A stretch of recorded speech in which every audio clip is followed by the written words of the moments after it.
Hi, everyone. Welcome to Tent Talk, the Farmers Market podcast. This podcast is all about farmers markets, how to increase your market business success while providing people with fresh food. Farmers markets are essential. Whether you're a farmers market manager or a small farmer or food maker selling at farmers markets, you have found just the right podcast. This week, our guest is Jorge Bustamante, Vendor 101 graduate and owner of MyPozole, bringing that delicious specialty to local farmers markets and catered events in San Diego, California.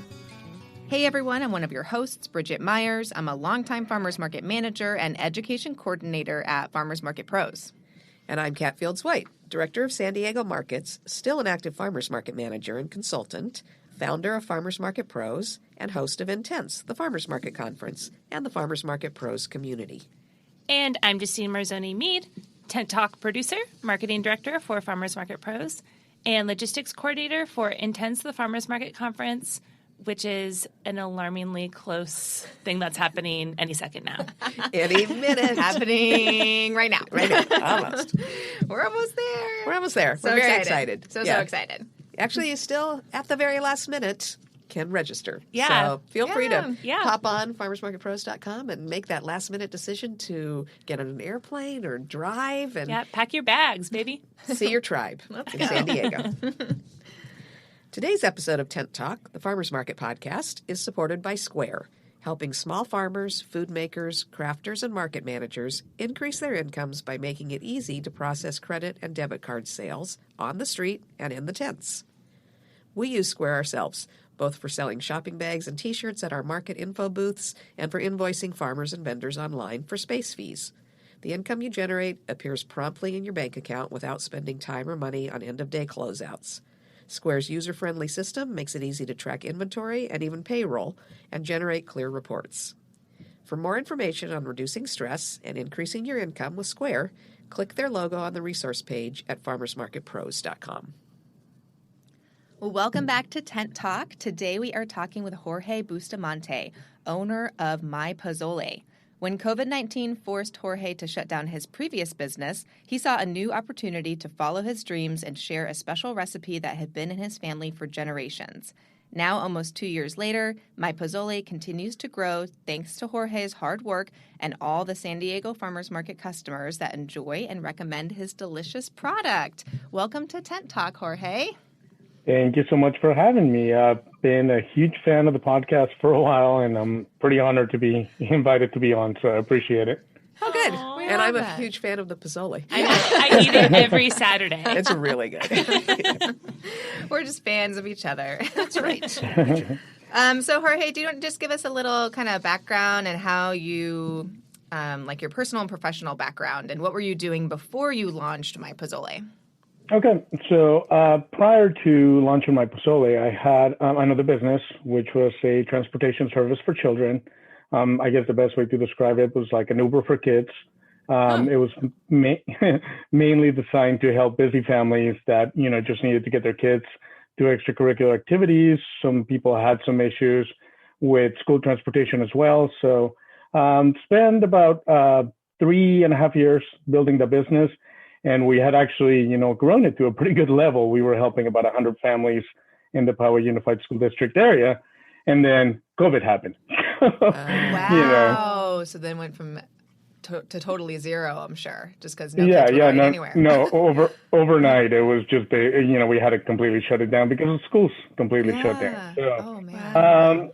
That sounds like such a good idea, though. Yeah. Bridget's eyes lit up. She's like, Bridget's like, what now? Somebody else could do my carpool? Oh, boy. Oh. Yeah, no. It was something that was born out of kind of a need that my wife and I had. We were both working, and our kids were extremely busy. So I just kind of thought, I'm like, well, there should be something that can help, families like us. So I started kind of digging in. Licensing took a long time. As you can imagine, it's a very sensitive business. So took us about 1.5 years to get it started. And then, once we did, it was received greatly by a lot of families that needed it. And like I said, it was going great until. Yeah. Oh, boy. The great pivot. Yes. Yeah. So that shut down, I'm sure, immediately. And then when did you decide to kind of switch over and start something in the food business, and how did that come about? Well, I kind of had the idea a few months before. The pozole was, the idea was born from a New Year's party that we've been hosting for years. We started inviting a lot of friends over for a New Year's party, and my wife and I were like, well, how are we going to feed all these people? So we decided, why don't we make like a huge batch of pozole? Because it's something that I've been making ever since, I was in college. I moved out and I learned from my stepmom. My mom and my stepmom kind of showed me how to make it. So I had been making it for friends. I started making it for my family. So it was kind of a tradition that we did. Every once in a while they would ask me to make it. So for this big party, we had a lot of people that had never tried pozole before. And it was kind of the reaction to it that kind of gave me the idea. I'm like, well, if this is creating this kind of excitement on, just my friends, what if I kind of put it out there more? So it was an idea that I had, but I never had the time for it running my other business. So it was kind of a blessing in disguise when COVID happened. I'm like, well, I guess I got the time now. So the week after is when I started working on my logo. I started working on my website. I started working on, just all the parts to make it into a business. Because when you're going from just like a family recipe, something that you make at home, to something that you're going to make on a large scale, there's a lot of groundwork that goes into it. So yeah, it was the week after, literally the week after COVID that I started. Quick pivot. Yeah. I'm impressed. Jorge moves fast, guys. Yeah. Yeah. That's why it's always nice to have those additional business ideas brewing in your brain. Don't tell Kat that. Don't tell Kat. I was Don't like, validate her. 1 or 2 business ideas, great. 87 business ideas, always brewing, maybe a little distracting. She just bought another 162. domain name while we were started recording. I was going to say 162 domains ready to roll. Oh my gosh. So what's been like your family's reaction and people that have been to your party? Like, are they excited to see you there? And does your product differ from like the original family recipe that you were making for a long time? To answer the first part, my friends at first kind of thought that it was a little nuts, to kind of start a business, just out of a family recipe. But they've been very supportive. They love the product. They're a lot of the markets behind my product. They're calling me all the time because they want to get some more. As far as like, how does it differ? When I launched the business, we had the original, just the traditional pork pozole. So I kind of figured, I'm like, well, I need to at least add one more option. So we started making the chicken pozole, which a lot of people make. But we wanted to provide another option because I know there's a lot of people that don't eat pork and some people that are looking for a healthier option. So I started the business, and not necessarily started the business, started testing it out with the 2 options, the pork and the chicken, and just making it, offering it to friends of friends, just to kind of see the reaction and if it's something that people would want to pay for. Because that's the first step in a business. You want to make sure that people are willing to, pay a price for your product. So once I started doing that, a lot of people started asking about a vegan option. Just because I had a lot of friends that, were not eating meat, and they're like, we want to try it too. We want to, definitely help you on your new business. Would you consider doing like a vegan option? So we kind of went to the drawing board and started kind of trying to figure out how can we make it a vegan option. So first was we wanted to keep kind of the same look to the pozole. So we were looking for something that kind of mimicked meat. That's when we kind of landed on jackfruit. People recommended mushrooms and jackfruit. We tried jackfruit first and it was great. So we never even went down the mushroom route. And the product was very well received. So then after that, I said, okay, cool. It looks like people are willing to pay for it. So now where do I sell it? Where do I do more than just, friends and family? And this is when the next step came into the business. Yeah. So what led you to look at farmers markets and find Vendor 101? How did you figure all that out? Was that like a direction that you thought of right away, or what were some other options that you were looking at? Well, my first idea was to kind of imitate what I had seen, the party setting, kind of getting a lot of people together and, kind of try it, have people that had never tried it before try it. So that was kind of the original idea. But obviously, COVID, was not going to allow that. Yeah. There was We're not having parties. not having that. parties. All right. I forgot for like. I did too. I was like, 90 why? seconds. Why aren't people gathering? Oh, yeah. Oh yeah. Yeah. So it just wasn't going to work. So I'm always looking for ways to make things work. And I stumbled on the fact that farmers markets were open. It was luckily, thanks to you guys, that those markets were actually open in COVID times. So I started looking. I'm like, all right, how do I start? And I found this awesome little class called, a great class called Vendor 101 that, kind of gave me all the information that I needed as to what were going to be the next steps in order to be able to really launch my business, really make it a business and get into farmers markets. So yeah. At that time, yeah, you're welcome. Yeah. And Glad you you were a found great us. student. We have a Yeah. lot of people that take Vendor 101, and some of those folks, the whole value of the class is finding out that it's more work than they thought to start a food business, and maybe they'll just hang around and wait for another day job to come along. And that's fine. That's a good use of their time as opposed to plunging into a business to find that out. But you were really logical and analytical. You came to the live online question and answer program, and you really seemed serious about your business and really willing to listen to what the different options were and how to work around the COVID protocols, because at the time you were starting, we were open with farmers markets as an essential business, as a grocery store, but we weren't selling food to eat on site because the whole idea, San Diego had a stay-at-home order. They didn't want people out. The city told us you need to take all the fun out of the market. We don't want people coming out to have fun. But if they want to come out and shop for groceries, that's fine. So I remember you and I having that conversation about if you can package this as a grocery product, as a multi-serving tub to take home, you're good. You're not going to be able to serve it with a spoon for a while yet. So, and you adapted really nicely to that. Oh, for sure. No, it was a great option and a great recommendation, because that honestly, it's not only was it a great way to offer it to customers back in those days, it continues to be a very popular product. Like, a lot of people want to come out and they may want to eat other products at the market, or a lot of the times, a lot of people are just preparing for meals. So this is a prepackaged meal that can just go in the fridge and it's ready to just heat up. They have all the toppings on the side, and it's been very, very well received, even past once the COVID-19 limitations were lifted. So at the farmers markets, do you have an idea of like what percentage of your sales is somebody holding a cup with a spoon in it versus people that are taking it home as a grocery item? I can tell you the biggest indicator of that is the weather. Whenever there's a really hot day, it completely shifts. Whenever it's a really cold day, it completely shifts. So I always try to come prepared. I look at the weather. I'm always looking at the weather ahead of time. And welcome to farmers market managers' lives.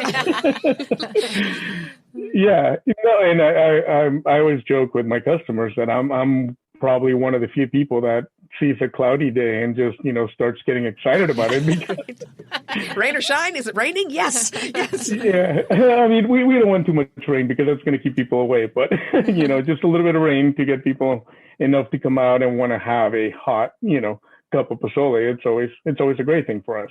Yeah, it's wonderful, and the pozole's so good. How many markets are you currently in?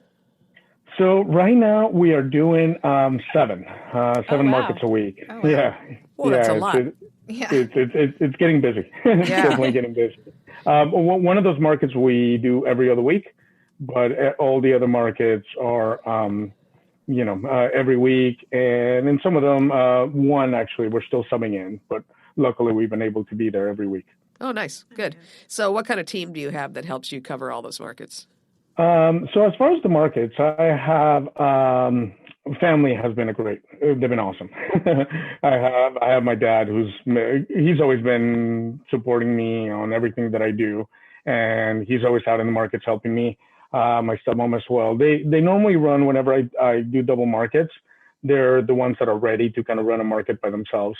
So they go ahead and do that once or twice a week. On the other ones, I have 3 people that come out and help at different markets. So some of the busier markets I definitely can't handle doing by myself. So they're the ones coming out. And the next step is going to be to get people to just run the markets themselves. So I'm not constantly there, and I'm able to work a little bit more on the growing the business. Sure, So, strategizing and what have you. And you still do catering as well, right? we do. Some home delivery, but I would say probably 80 to 85% of our business is farmers markets. Gotcha. Currently.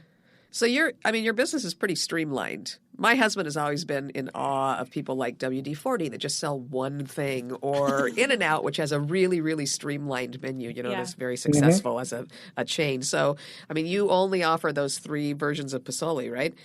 Yes. And you're not, are you planning to add other products to your lineup or stick with that? I don't think I'm going to deviate away from the pozole side. It's going to be probably things to adding to the pozole. So we're in the works is we're going to be adding some other toppings. We'll probably do like a fun topping of the month or a fun topping of the week, just to kind of give people another option to try different things on it. I haven't talked about kind of like the history of pozole and the different varieties that are offered throughout Mexico. But pozole, kind of depending on which part of Mexico you're from, you grow up traditionally having different styles of pozole. So I'm from Central Mexico. I was born in Mexico City. So in Central Mexico, traditionally people enjoy the white pozole. In Southern Mexico, people traditionally enjoy the green pozole, which has got a tomatillo base. And then in Northern Mexico, there's red pozole that they cook with like a guajillo peppers traditionally. So what we're going to add is probably like a sauce that can be added so people can have other styles of pozole. But still keep your base the same. Correct. Yeah, no, we want to keep it streamlined. Like you mentioned, I'm a huge fan of the In-N-Out and how simplistic their business model is, and I'm looking to do something very similar. So you see it as a distinct benefit having that limited menu. Oh, for sure. I think when people start trying to do too many things, it makes production a lot harder. It makes the selling at the farmers markets harder. You got to think about a lot of things whenever you're trying to serve customers. You don't want to make them wait a long time.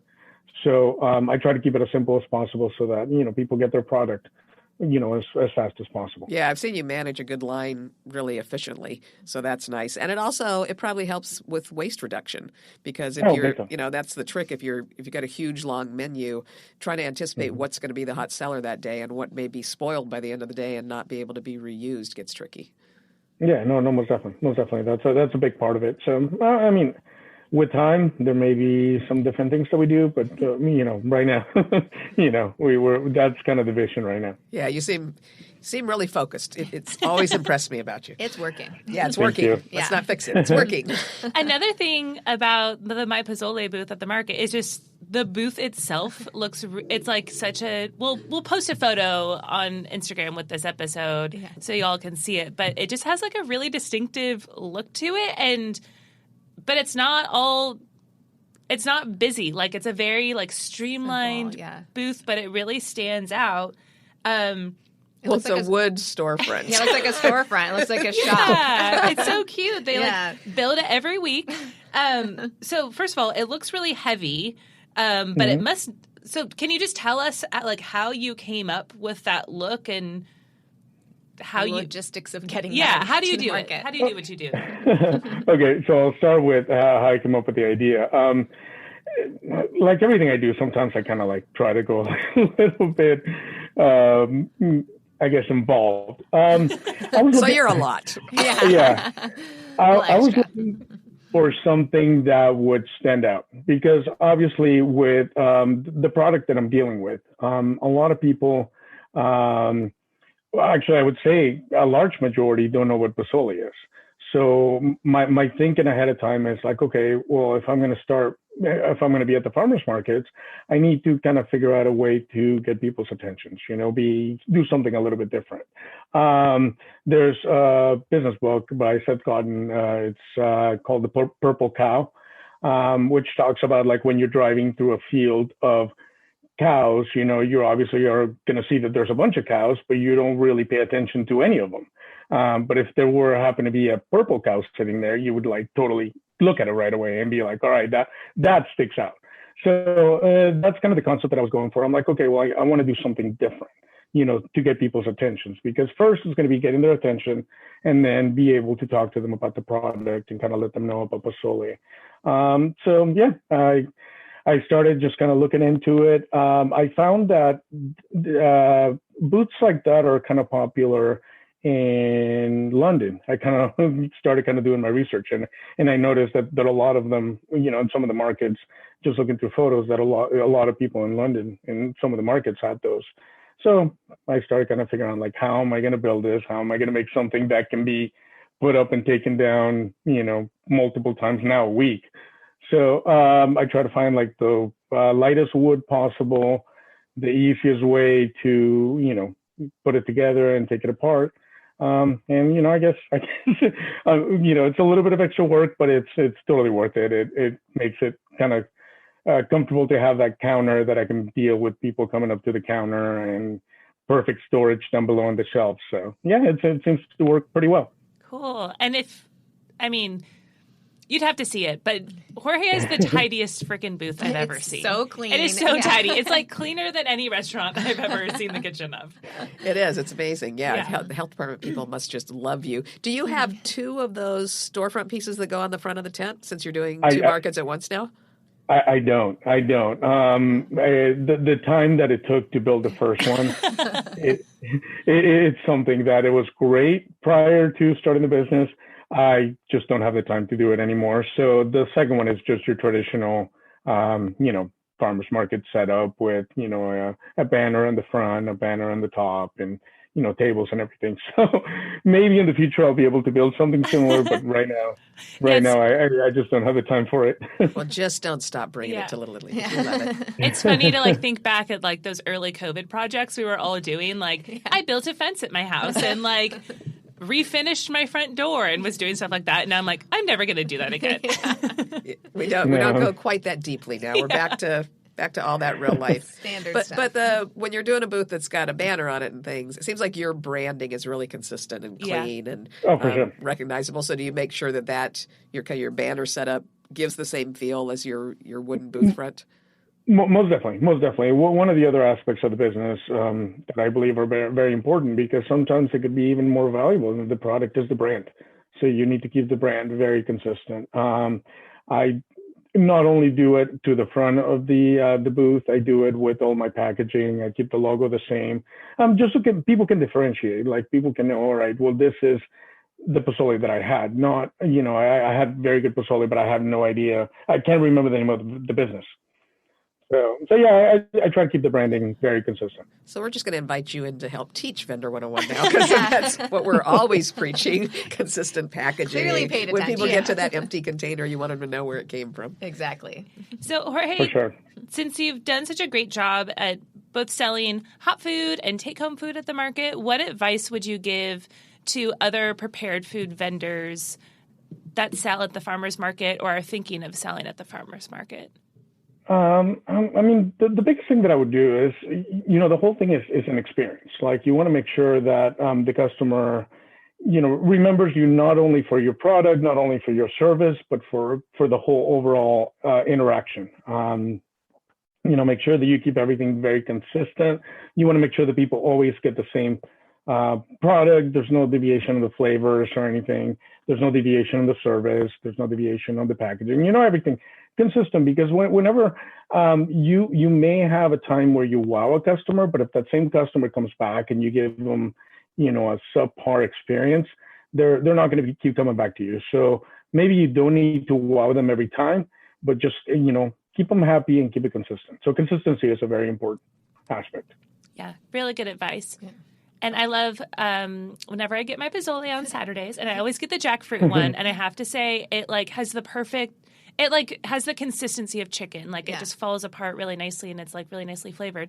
But my favorite part is Jorge has this whole lineup of all his toppings. Yeah. And the pozole itself is delicious, but the fresh toppings are just such a nice, it's like the cherry on the top. It really adds to the experience, like you're saying, the experience of getting the pozole. I mean, that's the thing about pozole. It's really just a vehicle Yeah. for all the stuff that you get to put on top. And your sauces are really good, Yeah. the hot sauce. And it's amazing. So just a couple more questions about kind of your future plans. And obviously you're always scheming and always thinking of like the next step.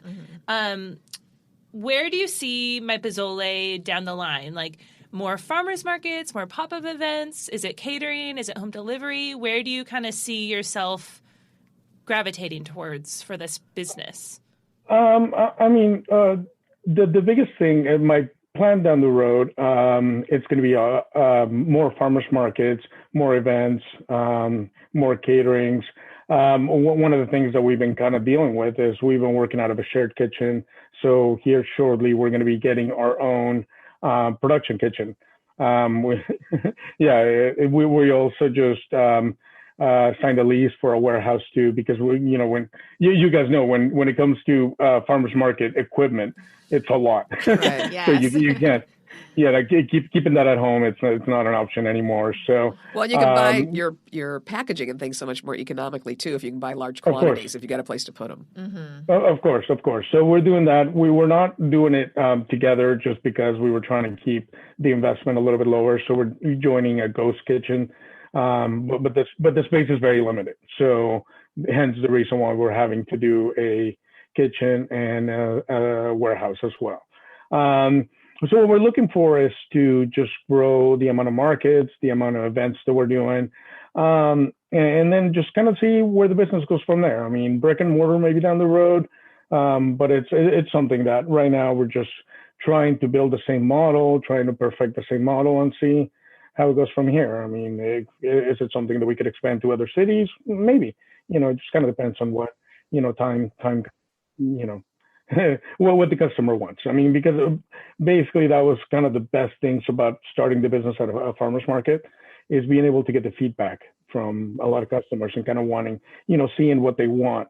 One of the things that we get in Little Italy is we get a lot of people from out of town that try our product and they want to have it again. So they keep contacting us to see if we can figure out a way to, ship our product, because they would be interested on, being able to get it again. So there's so many different things that we're kind of exploring, but we got to kind of get the base of the business strong before we can kind of, get distracted by too many products. I wasn't actually thinking about online sales. I was going to ask you, because you're really analytical. I know, if you've looked at brick and mortar versus farmers markets, and if that makes sense. But the thought that people from out of town want it, it may be that your best path to expansion is developing a frozen product. I was going to ask if you've ever frozen your pozole. Yeah, something that you can get, and then, go down to the grocery store path. Wholesale is actually probably the next path. I'm going to start looking to maybe market the vegan product a little bit to some of the specialty stores and kind of get a little bit of experience with wholesaling before we kind of decide if it's something that we want to do as well. So, like I said, we got a lot of things that we're kind of, a lot of plans that we're working on, but time is limited. For sure. And, for some people, I worry about that when they start talking about going into wholesale. I, always try to remind our farmers market vendors that that's a really different financial model, and it can be a great way to expand and succeed, but that you really have to look at those numbers and make sure that your pricing and your costing works out for you in wholesale. But I have every confidence that you're actually digging in and doing that research and getting that education, and that whichever way you decide to go, you'll be successful. You're Thank you. You're one of our success stories. We like to brag about you. Yes, we do brag about you. For sure. Anything else we didn't ask you that you think farmers market vendors and participants should know? I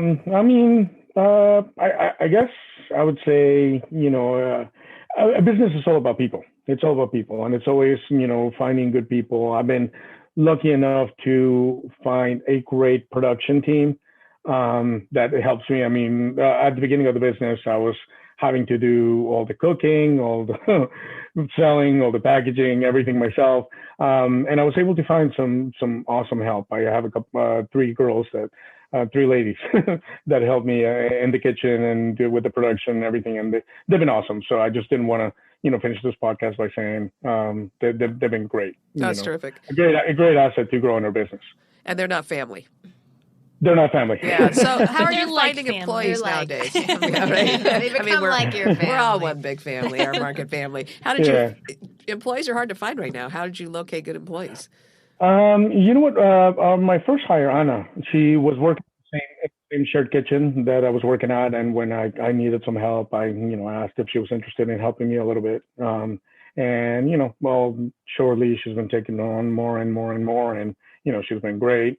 Anel came through a recommendation of another person in my shared kitchen, kind of recommended her, and she's been awesome. And then Amy actually worked with me in my prior business.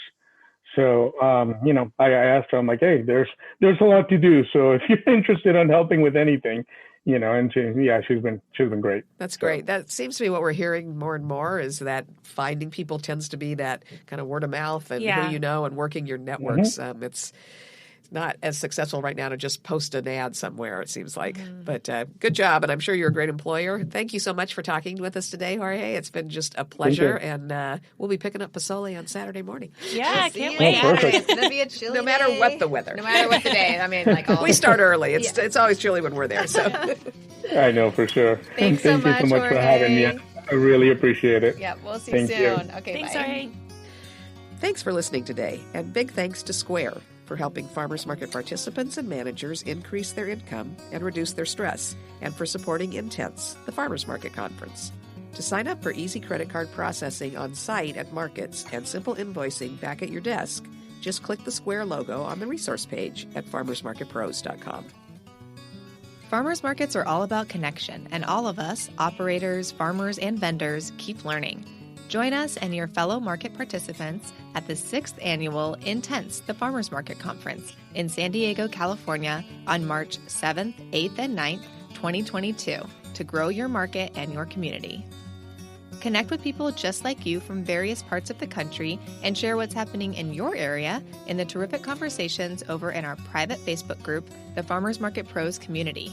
You can also message us on Instagram at Farmers Market Pros or email us at connect@farmersmarketpros.com. Thanks for listening to Tent Talk. Please leave us a review on iTunes, Stitcher, Spotify, YouTube, or wherever you access your podcast, and tell us and others how you're enjoying Tent Talk. And be sure to subscribe to our podcast so you don't miss the next episode. Tent Talk, the Farmers Market podcast, is proudly produced by Farmers Market Pros, where passion meets profit. Today's episode was recorded and edited by Justine Marzoni-Mead. Original music by David Mead. Thank you so much for listening today, and we'll have another great episode next week. Tune in.